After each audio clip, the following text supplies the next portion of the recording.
अस्सलाम वालेकुम एवरीवन। उम्मीद है आप सब लोग खैरियत से होंगे। मैं भी बिल्कुल ठीक हूँ। तो मैं काफ़ी दिनों से वीडियोस अपलोड नहीं कर सकी। मैं अपने पर्सनल काम की वजह से कुछ बिज़ी थी, जिसकी वजह से मैं रेगुलर नहीं हो सकी।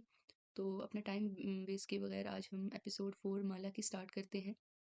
तो अगर आपने चैनल को सब्सक्राइब नहीं किया तो काइंडली चैनल को सब्सक्राइब कर लें, लाइक कर लें और अपने फ्रेंड्स और फैमिली में शेयर कर दें। चलिए जी, एपिसोड 4 माला की स्टार्ट करते हैं। कहते हैं औलाद होती है खंजर की तरह, वो ना चाहते हुए भी मासूमियत और सादगी से काट डालती है। फिर भी हम उसको थामे रखते हैं, भले खून के टिप टिप गिरने लगे। वो कहते हैं माँ होती है सूरज की तरह, भले कितना गर्म हो और तुमसे कितना दूर हो, तुम उसकी रोशनी में बैठ सकते हो, उसकी उसकी किरणों को छू सकते हो और वो तुम्हें कभी नहीं जलाएगा। तारीख थी 5 अप्रैल, शहर था इस्लामाबाद का और वक्त था सुबह 11 बजे का।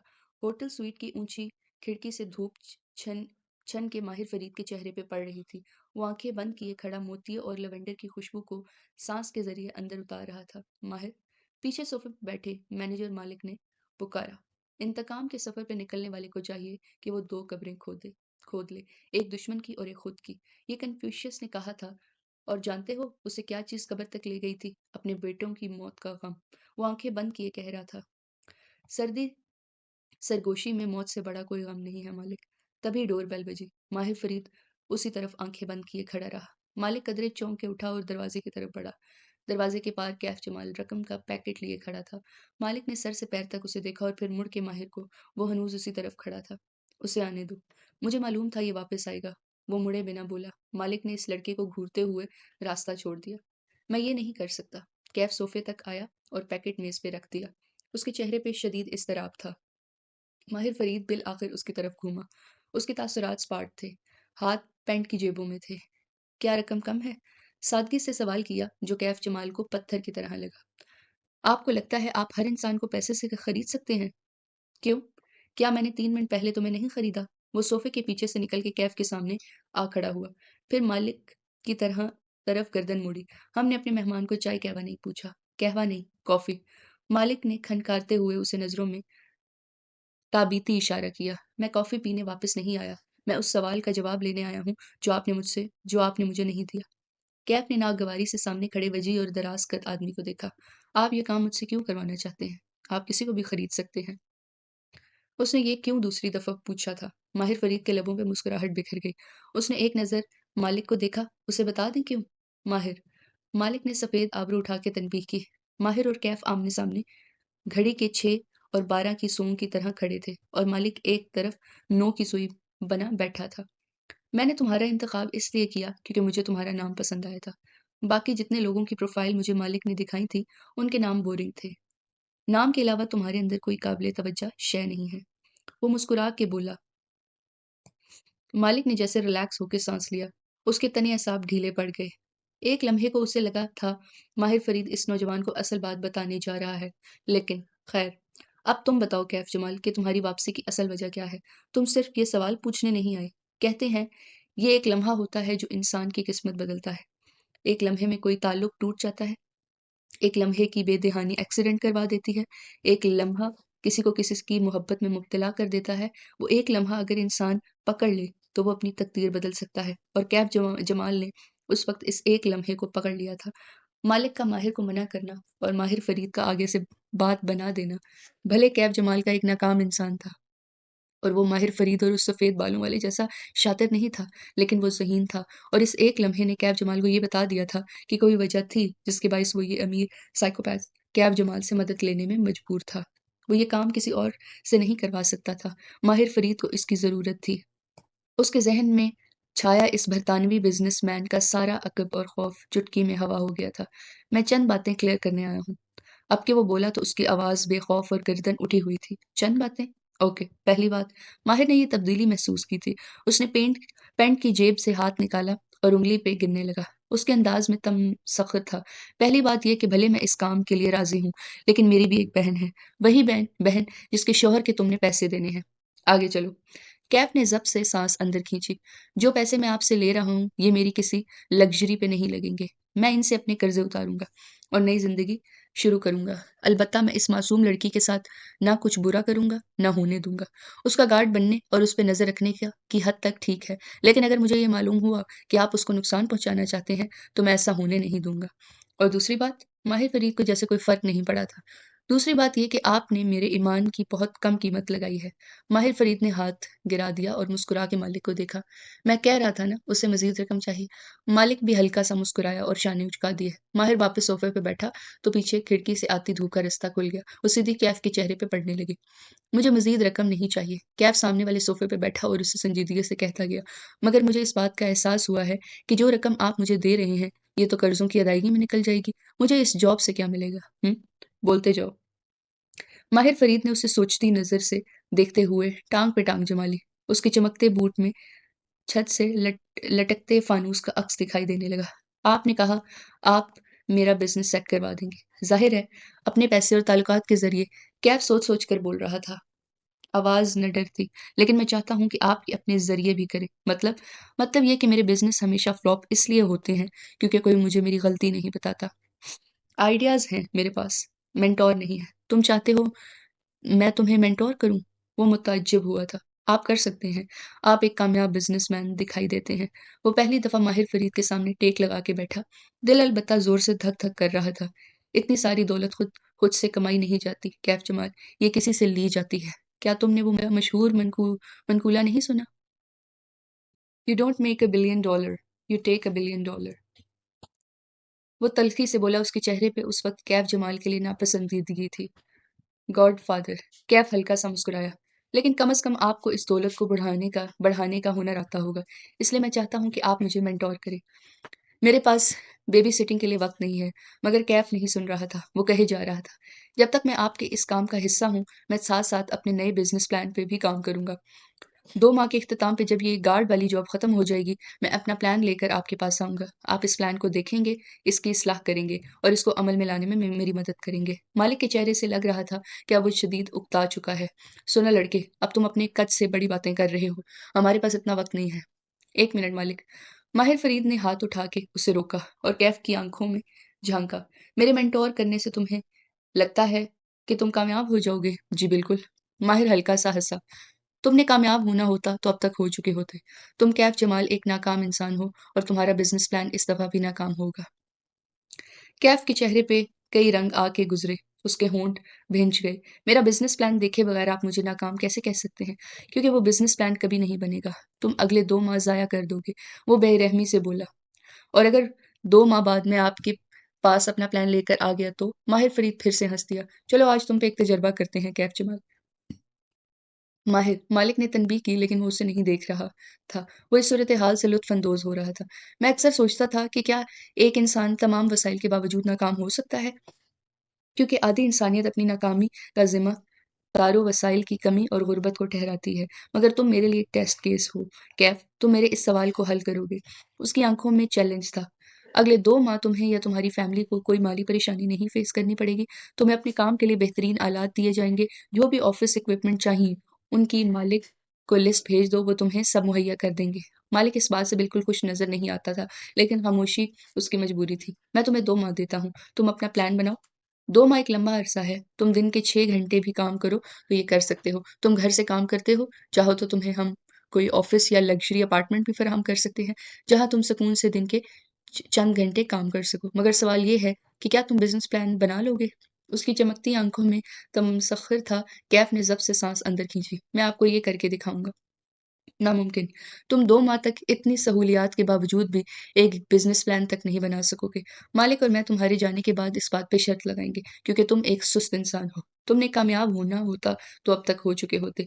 मैं आपसे मुख्तलिफ हूँ माहिर फरीद साहब, आप एक नार्सिसिस्ट हैं। अब कैफ जमाल बोला तो उसका लहज़ा सपाट था। आपके लिए अपनी ऊँची कुर्सी पे बैठ के बेरोज़गार नौजवानों की नाकामी का मज़ाक उड़ाना बहुत आसान है। आपने सोने का चम्मच मुँह में लिए बड़े हुए हैं। आप अपनी मेहनत से यहाँ नहीं पहुँचे। आप प्रिविलेज्ड हैं। आपके वालिद ने आपके लिए एक बहुत बड़ी बिज़नेस एम्पायर छोड़ी है, जिसे आप खूबसूरत लड़कियों का पीछा करने में ज़ाया कर रहे हैं। तुम्हारे पास 2 माह हैं। उसे कैफ जमाल के अल्फ़ाज़ से फ़र्क नहीं पड़ा था। उसी मख़सूस अंदाज़ में बोला, मगर मैं जानता हूँ कि तुम 2 माह भी कोई प्लान लेकर नहीं आओगे और फिर मैं हर बिजनेस डिनर पे, हर सेमिनार पे तुम्हारा किस्सा सुनाया करूंगा कि कैसे इंसान हर शय के बावजूद नाकाम हो सकता है। माहिर फरीद उठ खड़ा हुआ और हाथ मुसाफे के लिए बढ़ाया। कैफ ने एक नज़र उसके हाथ को देखा। वो लंबी उंगलियों वाला खूबसूरत हाथ था। ऐसे हाथ मुजस्समा साज़ों या पियानो बजाने वालों के होते हैं। कैफ ने उससे हाथ मिलाया। मैं आपको गलत साबित करके दिखाऊंगा। कैफ ने हाथ मिला के छोड़ दिया। फिर वो रुका, खनखारा। अब उसे एक मुश्किल सवाल पूछना था। अगर किसी वजह से मैं 2 माह से पहले इस जॉब को मज़ीद निभाने से इनकार कर दूँ, अगर मैं इस सब को ख़त्म करना चाहूँ, तो क्या आप मुझे दी गई रकम वापस लेंगे और अपनी मदद खींच लेंगे? वो नताइज जानना चाहता था। माहिर फरीद की मुस्कुराहट गायब हुई। वो 3-4 कदम आगे आया, यहाँ तक कि वो कैफ जमाल के ऐन मुकाबिल आ खड़ा हुआ। उसकी चुभती नज़रें कैफ के वजूद के अंदर तक गड़ गईं। तुमने कभी सुना है ऐसे शख्स के बारे में जो किसी दिन अचानक से गायब हो जाता है? वो अपने अपार्टमेंट से निकलता है और फिर वापस नहीं आता। उसके अपार्टमेंट के सामने डेयरी सर्विस वाले दूध की बोतलें रख जाते हैं। बैंक बैंक लीटर्स और अखबार से उसका मेल बॉक्स फिर से भरने लगता है, मगर किसी को खबर नहीं होती कि वो अपने अपार्टमेंट में नहीं है। हत्ता कि दूध खराब होके बदबू देने लगता है, तब पुलिस बुलाई जाती है और अपार्टमेंट को लॉक तोड़ा जाता है, मगर जब तक बदबू ना आए, कोई इस लापता शख्स की परवाह नहीं करता। तुम कैफ जमाल इस जॉब को अपनी मर्जी से ख़त्म नहीं कर सकते। ये जॉब तब ख़त्म होगी जब मैं कहूँगा, और जब तक मैं नहीं कहूँगा, तुम्हारे अपार्टमेंट से बदबू भी नहीं उठेगी। अब ये पैकेट उठाओ और जाके नए जूते खरीदो। कैफ का चंद मिनट पहले बहाल हुआ एतमाद ऐसे बिखर गया जैसे हवा से सूखे पत्ते बिखर जाते हैं। उसने इस बात में सर हिला दिया। पैसे, मेंटोरशिप, अपने बिजनेस का कामयाब हो जाना, ये सब उसकी ज़रूरियात थी। लेकिन उस लम्हे उसे एहसास हुआ कि इन ज़रूरियात को पूरा करने के लिए उसने खुद को एक गलत आदमी के सौदे में फंसा दिया है। मजीद कुछ पूछना है तो अभी पूछ लो। माहिर फरीद ने कलाई में बंदी घड़ी देखी। मेरी लंदन की फ्लाइट है, मुझे वापस जाना है। ज्यादा वक्त नहीं है मेरे पास। कैब जमाल ने कुछ कहने के लिए लब खोले, उसी वक्त रूम का दरवाज़ा खटका। ऐसे नहीं जैसे बेल बजाते हैं, बल्कि ऐसे जैसे कोई चौथे से 2-3 दफ़ा ठो जूते से बल्कि ऐसे जैसे कोई जूते से 2-3 दफ़ा ठोकर मारता है। माहिर फ़रीद ने कैफ से नज़रें हटाईं और मालिक को देखकर आबरू से दरवाज़ा खोलने का इशारा किया, मगर मालिक ने अपनी जगह बैठे-बैठे महज़ कंधे उचका दिए। उसके पास कार्ड है, खुद खोल लेगा। कैफ अभी तक बेबस मगर चुभती हुई नज़रों से माहिर फ़रीद को देख रहा था। उसकी आखिरी बात का असर भी ज़ायल नहीं हुआ था। चंद लम्हे बाद कार्ड स्वाइप होने की पीप बजी, फिर दरवाज़ा खुलने की आवाज़ आई। दरवाज़ा खुलने में कितनी मेहनत लगती है यार, तुम लोग मेरे साथ ये जानबूझकर करते हो। अंदर दाखिल होने वाला शख्स झुंझलाते हुए कहते हुए रुक गया। कैफ अभी तक माहिर को देख रहा था, लेकिन उसे पीछे खड़े खिड़की के शीशे में मध्यम सा अक्स दिखाई दिया। वो एक नौजवान था जिसके हाथ में पकड़ी पेपर ट्रे में कॉफ़ी के डिस्पोजेबल कप नज़र आ रहे थे। कैफ जमाल को देख के नवारिद ने नज़रें झुकाईं, कप गिने 1, 2, 3, फिर चेहरा ऊपर उठा के कमरे में मौजूद अफराद की गिनती की। अब के वो बोला तो आवाज़ में माज़रत थी, मुझे नहीं मालूम था कि यहाँ हम 4 लोग होंगे। कैफ जमाल ने माहिर फरीद से नज़रें हटाईं और गर्दन मोड़ के उस शख्स की तरफ देखा। कैफ को खुद नहीं मालूम था कि उस रोज़ होटल स्वीट में वो 3 नहीं 4 होंगे। मुबीन मंज़िल में मौसम बहार इस साल उदास उदास सा उतरा था। बोगनविलिया के दरख्त अपने अपने खुश रंग पत्तों के बावजूद मुरझाए हुए लगते थे। जब से माला को माँ के भूलने की बीमारी का इल्म हुआ था, उसे लगता था कि वो एक ऐसे सरसब्ज़ बाग में खड़ी है, जिसको पानी लगाने वाला यहाँ का रास्ता भूल गया है। अब वो लहलहाते दरख्तों को देख के सोच रही थी कि क्या उनको कोई पानी लगाने या आहिस्ता-आहिस्ता मुरझाते जाएँगे। असर बासी हो चुकी थी और शाम किसी भी पल तोड़ने को तैयार थी। माला हैंड्स फ्री लगाए फ़ोन ऊँचा उठाए लॉन में बैठी थी। स्क्रीन पे नज़र आती माही कमज़ोर लग रही थी, आँखों तले हल्के, बुझा हुआ चेहरा। वो तकियों के सहारे बेड पे नीम दराज़ थी। क्या कहा डॉक्टर ने? थोड़ी-सी स्पॉटिंग हुई थी, मगर मैं बेबी ठीक है। माही उदास लग रही थी। मुझे मुकम्मल बेड रेस्ट का कह दिया गया है। वैसे भी टेस्ट ट्यूब बेबी है। रिस्की प्रेगनेंसी है। माही तुम्हें मुकम्मल बेड रेस्ट करना है। अब ओके? वो फ़िक्रमंदी से अपनी छोटी बहन को देख रही थी। माला मैं पाकिस्तान नहीं आ सकूँगी। मुझे सख्ती से मना किया गया है सफ़र से। उसकी आँखों में आँसू थे। शादी के 5 साल में माही के 2 मिसकैरेज हो चुके थे। इसलिए उसकी ये प्रेगनेंसी बहुत हाई रिस्क थी। यार मैंने तुम्हें पाकिस्तान आने के लिए तब कहा था जब मुझे तुम्हारी कंडीशन का नहीं पता था, और फिर तुम यहाँ आके क्या कर लोगी? माँ ज़रा-सा भूलती ही हैं, हम मैनेज कर लेंगे। लेकिन अगर बेबी को कुछ हुआ तो माँ से ज़्यादा दुखी कोई नहीं होगा।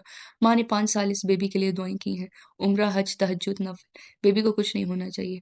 और फिर हम आएँगे ना कनाडा। वो नम आँखों से मुस्कुरा दी। हाँ, प्लीज़ तुम लोग आ जाओ। उसकी आँखों में उम्मीद जागी। वो मज़ीद बात करती, लेकिन दरमियान में गैर शनासा नंबर से व्हाट्सएप ये पे मैसेज रिसीव हुआ तो वो चौंक गई। 1 मिनट माही, कह के छट चैट खोली, फिर लबों पे मुस्कुराहट बिखर आई। उसने मैसेज ऊँचा ऊँचा पढ़ के सुनाया, कैसी हैं आप कशमाला? मैंने आपका नंबर अपनी वालदा से लिया था। अगर आप फ़ारिग हैं, तो क्या मैं आपको कॉल कर सकता हूँ? आपसे एक काम था। ये कौन है? माही चौंक के सीधी हुई, आबरू इकट्ठे हुए। ज़ियाद सुल्तान। कशमाला ने कंधे उचकाए। उसको मुझसे क्या काम हो सकता है? जाने दो माला। मर्दों की अना इतनी ऊँची होती है कि वो औरतों को कभी काम नहीं कहते, सिवाय इस सूरत में कि वो बहुत मजबूर हों या सिर्फ गुफ्तगू शुरू करने का बहाना चाहिए होता है। सवाल ये है कि क्या तुम ज़ियाद से बात करना चाहती हो? इस सवाल का जवाब कशमाला मुबीन के पास नहीं था। ज़ियाद उसे अच्छा लगा था। एक कामयाब इंसान जिसका करियर भी था, खानदानी भी था और शक्ल-ओ-सूरत भी अच्छी थी। रेपुटेशन भी उसकी एक शरीफ और मुअज़्ज़ज़ इंसान की थी। वो 28 बरस की थी और वो जानती थी कि अब उसे शादी के बारे में सोचना चाहिए। उसे शादी से कोई बैर ना था, बस अभी तक जो रिश्ते उसको मैसर हुए थे, उनमें हमेशा कोई न कोई मसला होता था।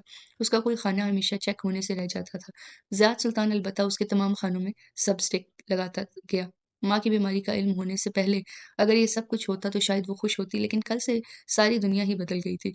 उसने फ़ोन रख दिया और गर्दन उठाए जामनी पड़ते आसमान को देखने लगी। दूर ऊपर चंद परिंदे अपने घरों को वापस लौट रहे थे। हम घरों घरों को लौटने में इतनी देर क्यों लगा देते हैं कि आगे बस अंधेरा हमारा मुंतज़िर होता है। मोहित दोपहर में घर आया था तो माला ने उसको सामने बिठा के सारी बात बताई। मोहित कुछ देर सोचता रहा, फिर उसने सर हिला दिया। ज़्यादा से ज़्यादा अल्ज़ाइमर होगा, हम इसको दुआओं से मैनेज कर सकते हैं। और आज तो माँ बिल्कुल ठीक है, शायद वक्त ही है। मोहित हमेशा ग्लास को आधा भरा हुआ देखा करता था। माला की तसल्ली करवा के वो माँ के पास जा बैठा। उस वक़्त वो लाउंज के तख्त पे बैठी सलाइयों से ऑन का स्वेटर बुन रही थी। माही के बेबी के लिए बुनने वाला ये कोई चौथा सेट था। मोहित उनसे इधर-उधर के सवालात करने लगा। माँ के तमाम जवाब दुरुस्त थे। एक बात भी नहीं बोली। माँ, आप वाक़ई बोलने लगी हैं या हमारे साथ शुगर लगाती हैं? मोहित आखिर में हँस के बोला। माँ ने परे बदतमीज़ कह के उसके कंधे पे ऑन का गोला दे मारा। गोला मोहित से टकरा के फर्श पे जा गिरा और धागा खुलता गया। किचन से लाउंज में आती माला के पैरों में गोला जाके रुका। माला, मेरे वीज़े का क्या बना? वो माला से अपने वीज़े का पूछने लगी। माही का चौथा महीना चल रहा है और माँ का इरादा था कि उसकी डिलीवरी के वक़्त माँ माही के पास जाएँ। वो कैसे अकेले ये वक़्त गुज़ारेगी? वीज़ा जल्द आ जाएगा माँ। वो झुक के गोला उठाते हुए खड़ी हुई और धागा लपेटने लगी। उसने वीज़ा तब अप्लाई किया था जब वो एक रेस्टोरेंट की कामयाब मैनेजर थी। तब उसका इरादा था कि माँ के साथ कनाडा जाके चंद दिन रह के आ जाएगी। और माँ महीनों वहीं रहेंगी। मगर अब हालात मुख्तलिफ थे। अब वो उस बाग को नहीं छोड़ सकती थी क्योंकि कोई उसको पानी लगाने वाला ना था। माला, आर यू श्योर माँ भूलने लगी हैं? ये बिल्कुल नॉर्मल है यार। कुछ किचन में आओ। माला ने उसे घूर के अंग्रेजी में कहा। वो उसके पीछे चलता आया और किचन आइलैंड की टॉप पे बैठ गया। सारी साथ रखी टोकरी से एक सेब निकाला और उसकी बाइट ली। मैं कह रही हूँ माँ ठीक नहीं है। मोहित, तो वो ठीक नहीं है। ये देखो। वो अंग्रेजी में कहती फ्रीज़र का दरवाज़ा खोल के दिखाने लगे कि माँ को स्पोकन इंग्लिश समझ में नहीं आती थी। माँ का फ्रीज़र कभी इतना खाली नहीं हुआ। हमेशा फ्रोज़न आइटम, कबाब, कोफ्ते वग़ैरह बना के रखती थी। पूरे घर की सफाई, पौधों की काट-छाँट सब खुद करती थी। तुम सारा दिन हॉस्पिटल होते हो। तुम वो नहीं देख सकते जो मैं देख रही हूँ। हमारा घर कभी इतना बेतरतीब नहीं हुआ। तो यार वक़्त भी को खींचो ना। उसने सेब की बाइट लेते हुए अपनी तरफ से हल बताया। मुलाज़िम खुद से कुछ नहीं करते। घर की मालकिन उनसे काम करवाती है या नहीं करवाती। माँ ने सारी उम्र अपने घर को सँवारने के अलावा क्या ही किया है। अगर वो इस काम को भी ठीक से नहीं कर रही, तो वो ठीक नहीं है। उसे अब मोहित पे गुस्सा आ रहा था। उन भाइयों को आराम से बात समझ में क्यों नहीं आती? अच्छा बाबा, मैं एक न्यूरोलॉजिस्ट से अपॉइंटमेंट लेता हूँ। वो कराची गए हुए हैं। सोमवार तक आ जाएँगे। हम मंगल को उन्हीं को दिखा देंगे। मंगल में 6 दिन है मोहित। माला, रिलैक्स। मैं किसी आम से न्यूरोलॉजिस्ट को नहीं दिखा सकता, वरना इस तरह तो मेरे सीनियर भी बहुत हैं। अंग्रेज़ी बोलते हैं मेरे सामने ताकि मुझे समझ ना आए बड़े। वो लाउंज में बैठी सलाइयाँ चलाते हुए उनकी आवाज़ें सुन रही थी। तभी बख्त भी बाहर से किचन में दाखिल हुई तो मोहित ने उन्हें रोक लिया। आप ज़रा मेरी बात सुनें। उसकी आवाज़ सख्त हो गई। मुझे अच्छी तरह मालूम है कि आप माँ को मीठा खाने देती हैं। मैं उनकी शुगर जितनी कंट्रोल करने की कोशिश करता हूँ, आप उनकी चापलूसी के चक्कर में उसे बढ़ा देती हैं। आज से घर में मीठा नहीं बनेगा, वरना मैं आपका लिहाज़ नहीं करूँगा। कल को हमें माँ की घुटने की सर्जरी करवानी पड़ गई, तो ये शुगर का कंट्रोल ना होना कितना नुकसानदेह हो सकता है। आपको एहसास नहीं है इस बात का? माला चौंक के उसे देखने लगी। बज़ाहिर माला को वो तसल्ली दे रहा था, मगर अंदर अंदर से वो खुद परेशान था। अलबत्ता वो ज़ाहिर नहीं करेगा। वो माँ पे गया था। माँ कहीं कहती थी कि मोईद अंदर से गहरा कुआँ है और शायद माला भी माँ पे गई थी। अपने गम को अंदर ही अंदर लेकर खुलते रहना उन दोनों की आदत थी। माही ऐसी नहीं थी। माँ का कहना था कि वो उनके अब्बा पे गई थी। ज़रा कोई उसे तंग करे, वो आस्तीन चढ़ा के अगले की सारी दुनिया उल्टाने पहुँच जाती थी। वो परेशान होती तो दिल में नहीं रखती थी। कम कम्युनिकेट करती थी, साफ-साफ बोल के उस मसले को हल करती थी। मोहित और माला ने उस रोज़ फ़ैसला किया कि वो माँ को ज़्यादा से ज़्यादा वक़्त देंगे। मोहित अब ड्यूटी आवर्स के बाद कहीं नहीं जाएगा, बल्कि माँ के पास बैठेगा और माला तो पहले ही इस्लामाबाद आप वापस ना जाने का फ़ैसला कर चुकी थी। मुबीन मंज़िल का किचन भी बाकी घर की तरह सरसब्ज़ पत्तियों से आरास्ता था। सिंक की खिड़की की सलाखों के सामने मनी प्लांट की बेलें ऊपर चढ़ती दिखाई दे रही थीं। काउंटर के हर कोने में सब्ज़ बोतलों में भी मनी प्लांट सजे थे। वो वसती गोल मेज़ पे उदास सी बैठी अपने साथ राजमान हूरे जहाँ बेगम को देख रही थी। वो सर झुकाए लहसुन छील रही थी। वो देसी लहसुन मंगवाया करती थी, जो छीले जाने में वक़्त लेता था। इसलिए माँ जब फ़ारिग होती, लहसुन छीलने लग जाती। लॉन के स लॉन के सूट पे सफ़ेद चिकन का दुपट्टा उन्होंने सर पे लेके कानों के पीछे अरसा रखा था। वो नरमी से उनकी कन कनपटियों से निकलते बाल पीछे करने लगे। वो कमज़ोर होती जा रही थी। वो कुछ नहीं कर सकती थी। जब माँ बीमार होती हैं, तो इंसान को एहसास होता है कि अपनी सारी दौलत, डिग्री और कामयाबियों के बावजूद वो कुछ भी नहीं है। जो है वो अल्लाह है और बस अल्लाह ही है। दफ़्तर डर्टी किचन का दरवाज़ा चिरचिराता हुआ खुला और किसी ने खनकारते हुए उसकी तवज्जो चाही। माला ने बुझा हुआ चेहरा उठा के देखा तो सामने कैफ खड़ा था। जीन्स पे भूरी ड्रेस, शर्ट के आस्तीन पीछे मोड़े, गीले बाल माथे पे बिखरे और हर सुबह की तरह हशाश बशाश और मुस्कुराता हुआ था। बॉस, मैं कॉफ़ी बना रहा हूँ, आपको चाहिए? माला ने नफ़ी में गर्दन हिला दी। माँ ने बरहमी से चेहरा उठा के उसे देखा। ये बॉस क्या होता है? जैसे सलीम कहता है कशमाला बीबी वैसे कहा करो। साथ ही बड़बड़ाई, किसी अंग्रेज की औलाद न हो तो। जी बड़ी बीबी, मैं चलता हूँ। कैफ संभल के बोला। उसे माँ की डांट से डर लगता था, ये वाज़ेह था। वापस आओ मियाँ, माँ ने उसे घूरते हुए 2 उँगलियों से आने का इशारा किया। जी। कैफ मुतज़ब्ज़ब सा आगे आया और हाथ बांधे उनके सामने खड़ा हो गया। मनी प्लांट वाली खिड़की अब कैफ की पुश्त पे थी। माला ने दिलचस्पी से हथेली पे थोड़ी जमाए उसे देखा। माँ की डांट बड़ी दिलचस्प होती थी, बिलखुसूस तब जब वो किसी और को पढ़े। ना मुझे एक बात बताओ, तुम्हें तुम्हारे अम्मा अब्बा ने कोई आदाब सिखाए हैं या नहीं? उन्होंने कोशिश तो की थी, लेकिन कामयाब नहीं हुए। माला ने मुस्कुराते हुए उसे घूरा। माँ को उसके अंदाज पे मजीद तप चढ़ गई। रात सोने के लिए होती है मियाँ, और दिन काम करने के लिए। ये जो तुम रात भर लॉन में टहलते हुए फ़ोन पे लगे होते हो, सारी आवाज़ें आती हैं मुझे। मैं? फ़ोन पे? कैफ के चेहरे पे नासमझी का तासुर उभरा, जैसे उसे माँ की बात समझ न आई हो। माला को लगा शायद माँ मिक्स अप कर रही थी। माँ सोते वक़्त एसी नहीं चलाती थी। उसकी हवा से उनके घुटनों में दर्द होता था। वो खिड़की का एक पट खोले रखती थी, यूँ लॉन की आवाज़ें साफ़ अंदर आती थीं। सॉरी बड़ी बीबी, मैं देहांत करूँगा। कैफ ने ताबेदारी से बात सँभाल ली। माँ बड़ा बड़बड़ा के बख्त बी को आवाज़ देने लगी। कैफ उल्टे कदमों डर्टी किचन की तरफ बढ़ा। दरवाज़ा बंद नहीं किया, बस खामोशी से अपनी कॉफ़ी बनाने लगा। माँ वो नरमी से कहती माँ के करीब हुई। मैंने उसको चौकीदार की ड्यूटी भी दी है। अब पूरी रात कुर्सी पे फ़ारिग तो नहीं बैठ सकता बेचारा, कॉल्स कर लेता होगा, खैर है। माँ ने नापसंदीदगी से डर्टी किचन की तरफ देखा जहाँ कैफ उनकी तरफ पुश किए कॉफ़ी बना रहा था। लड़कियों से बातें करता है सारी रात, तौबा अस्तगफिरुल्लाह। माला को हँसी आ गई। आपको कैसे पता? ज़ारा की रट लगा रखी थी कल इसने। कोई दोस्त होगी उसकी, जाने दें। माँ ने खश्मगीन निगाहों से उसे घूरा। बीबी, मर्द और औरत कभी दोस्त नहीं होते। आजकल सब चलता है माँ। उनको मज़ीद तपाने के लिए मुस्कुराहट दबा के बोली, कभी अपनी माँ का कोई दोस्त घर आते देखा है? बर्दाश्त होता है तुम लोगों से? मर्द और औरत अज़ल से अब तक दोस्त नहीं बन सकते। मर्द मर्द होता है, औरत औरत। वो लहसुन का छिलका उतारते हुए कह रही थी। अल्लाह ने आदम और हव्वा को जब ज़मीन पे उतारा तो मुख्तलिफ जगहों पे उतारा। उन दोनों को एक दूसरे को तलाश करने में कई बरस लगे। अल्लाह ने हर इंसान का जोड़ा इस दुनिया में उतारा है। किसी को मिल जाता है और किसी को नहीं, मगर वो होता ज़रूर है। और अगर इंसान सारी ज़िंदगी उस जोड़ को तलाश करता है, दोस्ती के नाम पे भी मर्द और औरत दूसरे शख्स में उसी जोड़ को ढूंढ रहे होते हैं। वो बख्तू को आवाज़ देती हुई घुटनों पे हाथ रखे उठ गई और फ्रिज की तरफ बढ़ी। कॉफ़ी मेकर चलाते हुए कैफ ने हल्की सी गर्दन मोड़ के क्लीन किचन की गोल मेज़ पे बैठी लड़की को देखा। वो अपनी माँ की बात पे दिल खोल के हँसी थी। बालों की ऊँची पोनी टेल बनाए उसका सब्ज़ आँखों वाला चेहरा धुला-धुलाया और शफ़ाफ़ लग रहा था। उसने ऐसे मेहरबान चेहरे वाली लड़की कभी देखी थी क्या? शायद नहीं। बख्तू, ये बचे हुए सालन निकालो और डब्बों में डाल के हमसायों के मुलाज़िमों को दे आओ। माँ, रोज़ इतना खाना ना बनाया करें, अगर आस-पास बाँटना ही होता है, आज एक सालन बना लें और साथ उन पुराने सालन को चला लें। माँ ने घूर के उसे देखा। अब मैं घर के मुलाज़िमों को बासी सालन दूँगी और अपने बच्चों को नया सालन? बीबी, ऐसी तफ़रीक तुम्हारी माँ ने कभी नहीं की। उफ़ माँ, मैं खा लूँगी पुराना सालन, आप बख्त और सलीम के लिए नया बना लें। जल के बोली। माँ ने उन लोगों को मुलाज़िम नहीं रखा हुआ था, उन्होंने माँ को मालिक रखा हुआ था। खाना खिलाना अल्लाह ताला को बहुत पसंद है। खिलाने से किसी का रिज़्क कम नहीं होता।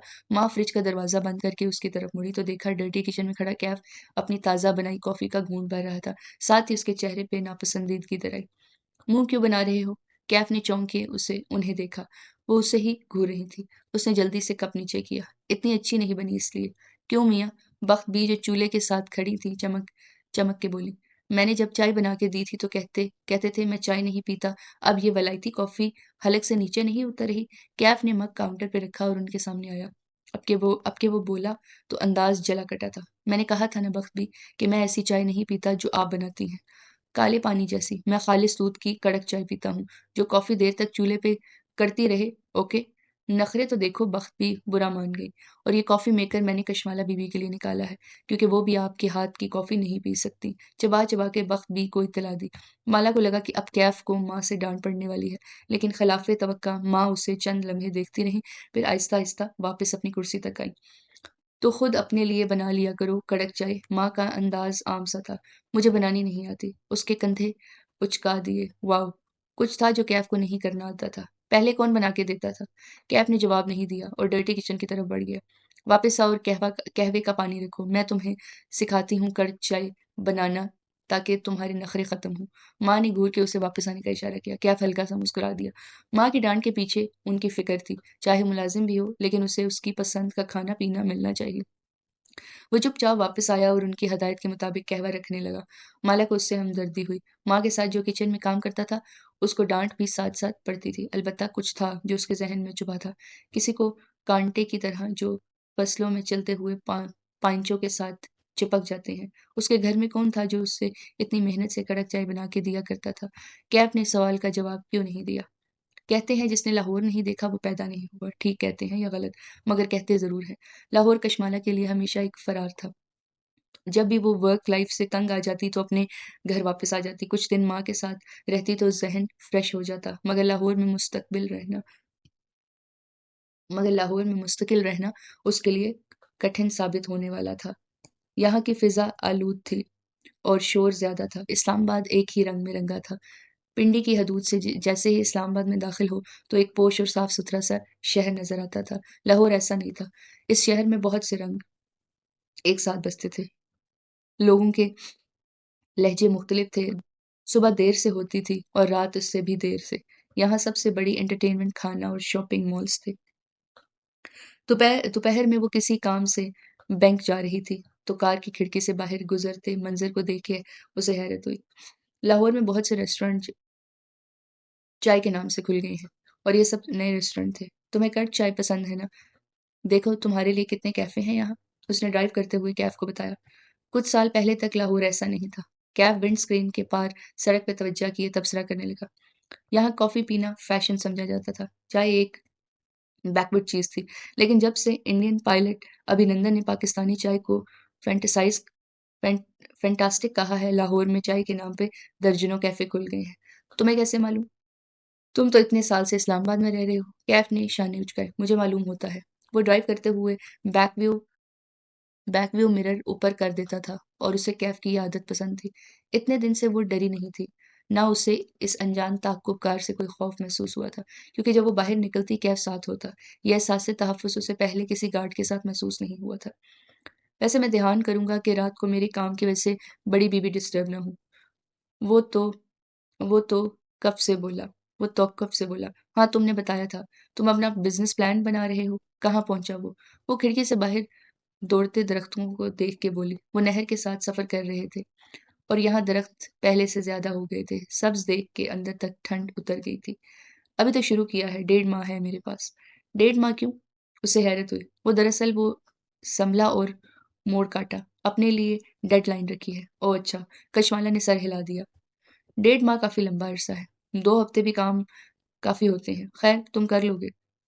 उसकी बात पे वो मुस्कुराया। Thank you. मुझे किसी ने कहा था कि मैं ये नहीं कर सकूँगा। कशमाला ने अफ़सोस से सर झटका। लोग नौजवान एंटरप्रेन्योर्स से इतनी बेरहम बातें कैसे कह देते हैं? खैर, एक मशवरा दूँ? तुम्हें एक मेंटोर की ज़रूरत है। हर नौजवान एंटरप्रेन्योर की होती है। कोई बहुत सीनियर और कामयाब इंसान जिसको बिज़नेस की समझ तुमसे कहीं ज़्यादा हो, जो तुम्हारा प्लान देख के उसकी ख़ामियाँ दूर कर सके। कहते हुए माला ने सोचा, क्या उसे कैफ़ को अपनी मेंटोरशिप ऑफ़र करनी चाहिए? वो उसका प्लान देख के उसको इम्प्रूव करने में मदद दे सकती है। लेकिन जी मेंटोर है मेरे पास। अच्छा, कौन? उसने खिड़की से नज़रें हटाई और दिलचस्पी से कैफ के कंधे की पुश को देखा। वो यहाँ से उसका चेहरा नहीं देख सकती थी। बस स्टीयरिंग पे रखे उसके हाथ नज़र आए थे। आप नहीं जानती उसे। मतलब वो यहाँ नहीं है। बरतानिया का एक कामयाब बिज़नेसमैन है। मेरा फैमिली ताल्लुक है उससे। वो सोच-सोच के कह रहा था। कशमाला ने कंधे उचका दिए। Okay good. मगर तुम मेरी जॉब के साथ अपने प्लान पे काम कैसे करोगे? कर लूँगा। पूरी रात होती है मेरे पास। आपका ताक़्क़ुबकार भी तंग नहीं कर रहा। फिर ख़्याल आने पे पूछा, आपने बड़ी बीबी का चेकअप नहीं करवाया? मुईद ने अपॉइंटमेंट ली है, एक न्यूरोलॉजिस्ट से मंगल के लिए। मंगल आने में 5 दिन है। वो जवाब देती लेकिन कैफ का मोबाइल वाइब्रेट करने लगा। मोबाइल ड्राइविंग और फ्रंट सीट के दरमियान में रखा था। कैफ ने मोड़ काटते हुए मोबाइल उठाना चाहा। वो फिसल के नीचे जा गिरा। उसने चौंक के फ़ोन गिरते नहीं देखा। इसलिए वो अपनी साइड पे हाथ मारने लगा। हालाँकि फ़ोन स्लिप होके पीछे कशमाला के कदमों में आ गिरा था। उसने झुक के मोबाइल उठाया, स्क्रीन सामने थी। एक ही नज़र में कॉल करने वाले का नाम पढ़ सकती थी, ज़ारा कैफ़। उसने मोबाइल कैफ़ की तरफ बढ़ाया तो कैफ़ ने तेज़ी से उसे तकरीबन खींचा और फिर ज़ोर से बटन दबा के उसे बंद किया और दूसरी तरफ रख दिया। कार की स्पीड बढ़ गई। कैफ़ डिस्टर्ब हो गया। वो ज़ाहिर किए बिना खिड़की से बाहर देखने लगी, मगर ज़हन में बहुत सी जमा-तफ़रीक चल रही थी। ज़ारा कैफ़? ये कौन थी? कैफ़ की सीवी के मुताबिक वो गैर शादीशुदा था। शायद उसकी कोई दोस्त हो, जिसका लास्ट नेम भी कैफ़ हो। क्या ऐसा इत्तेफ़ाक मुमकिन था? कशमाला को बैंक के सामने उतार के वो कार में बैठा रहा। जब उसे तसल्ली हो गई कि वो अंदर जा चुकी है, तो उसने मोबाइल निकाला और ज़ारा की चैट खोली। फिर बेबसी से भरे गुस्से में मैसेज टाइप करने लगा। तुम आइंदा मुझे खुद से कॉल नहीं करोगी। जब कॉल करनी होगी, मैं खुद करूँगा। समझ में आया? वो कुछ देर वहाँ बैठा सोचता रहा। उसकी मुड़ी पलकों वाली आँखें बैंक के दरवाज़े पे जमी थीं। ज़हन में अलग तूफ़ान बरपा था। फिर उसने व्हाइट हेयर को कॉल मिलाई और मोबाइल कान से लगाया। मैं ये जॉब मज़ीद नहीं कर सकता। मैं क्विट करना चाहता हूँ। दूसरी तरफ एक लम्हे की खामोशी छाई रही। फिर मालिक की सर्द आवाज़ गूंजी। क्यों? मेरी ज़ाती ज़िंदगी है और ये जॉब मिक्स अप हो रही है। तुम्हें क्या मज़ाक लगता है ये सब? मालिक एकदम गुस्से से दहाड़ा। तुम एक सुबह उठ के फैसला करोगे कि तुम ये नहीं करना चाहते और मैं तुम्हें चुपचाप वॉकआउट करने दूँगा। चिल्लाओ मत। मैं तुम्हारा मातहत नहीं हूँ। मैं जब चाहे इस जॉब को छोड़ सकता हूँ। वो दाँत पीस के बोला। उसके कान सुर्ख हो रहे थे। तौक़्क़ुफ़ के बाद मालिक बोला तो आवाज़ धीमी थी। असल वजह क्या है? क्यों छोड़ना चाहते हो ये जॉब? कैफ ने गहरी सांस ली। उसकी माँ बीमार है। मैं उसके साथ मज़ीद धोखा नहीं कर सकता। तुम उसकी माँ के लिए इतने एहसास क्यों हो रहे हो? बस मैं उसकी फैमिली के साथ नहीं रह सकता। ये प्लान का हिस्सा नहीं था। अब यही प्लान का हिस्सा है। मेरी बात गौर से सुनो। तुम उस लड़की की जॉब करोगे, जब तक तुम्हें वो नहीं मिलता जो हमें दरकार है। उसने मुझे नहीं बताया कि वो कैसे जानती है कि किसी आदमी के पास उसकी तस्वीर है। मैंने उस दिन से 2 दफ़ा पूछा है, वो नहीं बताती। मैं क्या करूँ? फिर तुम इसका एतमाद हासिल करो। तुम्हें ये करना पड़ेगा या मैं उसे सब सच बता दूँगा। मैं ऐसा कर सकता हूँ। उसका अंदाज़ निडर था, किसी भी खौफ से खाली। ठीक है, अभी जाओ उसे बता दो, मुझे फ़र्क नहीं पड़ता। लेकिन उससे क्या होगा? क्या वो तुम्हारा शुक्रिया अदा करेगी? नहीं, वो तुम्हें खड़े-खड़े घर से निकाल देगी और तुम खाली हाथ रह जाओगे। कैफ़ के तनिया साहब ढीले पड़ गए। मैं झूठा और धोखेबाज़ नहीं नहीं था। मैं मज़ीद ये नहीं करना चाहता था। तुम उस लड़की की ज़िंदगी में धोखे से दाख़िल हुए हो। अब तुम इस चीज़ को फ़िक्स नहीं कर सकते। अब वापसी मुमकिन नहीं है। जल्द या बदेर उसे तुम्हारी हकीकत मालूम हो जाएगी। इसके बाद वो सिर्फ़ तुमसे नफ़रत करेगी। मालिक का अंदाज़ इस्तज़ाइया था। तुम्हें उस वक़्त के आने से पहले अपना काम मुकम्मल करके वहाँ से निकलना है। सिंपल। मालिक के लिए ये जमा-तफ़रीक बहुत आसान थी और उसके लिए ये फ़िक्रा बहुत भारी था। वो तुमसे नफ़रत करेगी। तुम मुझे किसी भी चीज़ के लिए मजबूर नहीं कर सकते। वो बेबसी भरे गुस्से से बोला। मैंने अपनी मर्ज़ी से इस जॉब के लिए हामी भरी थी। मैं अपनी मर्ज़ी से इस खेल को ख़त्म भी कर सकता हूँ। तुम्हारे पास ये चॉइस उस दिन तक थी जब हम तीनों उस होटल स्वीट में इकट्ठे हुए थे। उस दिन के बाद तुम्हारे पास ये चॉइस नहीं रखी। तुम इसको कुछ नहीं बताओगे, वरना मैं सच कह रहा हूँ। मुझसे बुरा कोई नहीं होगा। जाओ और अपना काम मुकम्मल करो। कशमाला बैंक से बाहर आ रही थी। कोहनी पे बैग लटकाए, सनग्लासेस माथे के ऊपर चढ़ाए, वो मोबाइल के बटन साथ-साथ दबा रही थी। फिर चेहरा उठा के अपनी कार की तलाश में देखा। कैफ ने फ़ोन रख दिया। कशमाला की निगाह उससे मिली तो वो मुस्कुरा दी। वो उसकी तरफ आने लगी। क्या वो उससे नफ़रत करने लगेगी? क्या उन दोनों पे ऐसा वक़्त भी आना था? कार स्टार्ट करते हुए उसने ज़हन में एक ही फ़िक्र गूंज रहा था। मुबीन मंजिल के बालाई फ्लोर पे एक कमरे की खिड़की लॉन में खुलती थी। वो कमरा किसी ज़माने में गेस्ट रूम होता था। बरसों पहले कशमाला ने वहाँ से बेड और सोफ़ा निकलवा के अपना पेंटिंग स्टूडियो बना लिया था। फिर वो इस्लामाबाद चली गई, तो ये कमरा बंद ही रह गया। काम वाली सफाई कर देती थी, लेकिन जब से माँ सीढ़ियाँ चढ़ना तय किया था, ऊपर की सफाई भी जवाबी होती थी। उस रोज़ कशमाला जैसे ही अंदर दाखिल हुई। चलें जी, हम लोगों ने एपिसोड 4 कंप्लीट कर ली। अब नेक्स्ट एपिसोड में हम मिलेंगे। आप सब लोग अपना ख़्याल रखिएगा। अल्लाह हाफ़िज़।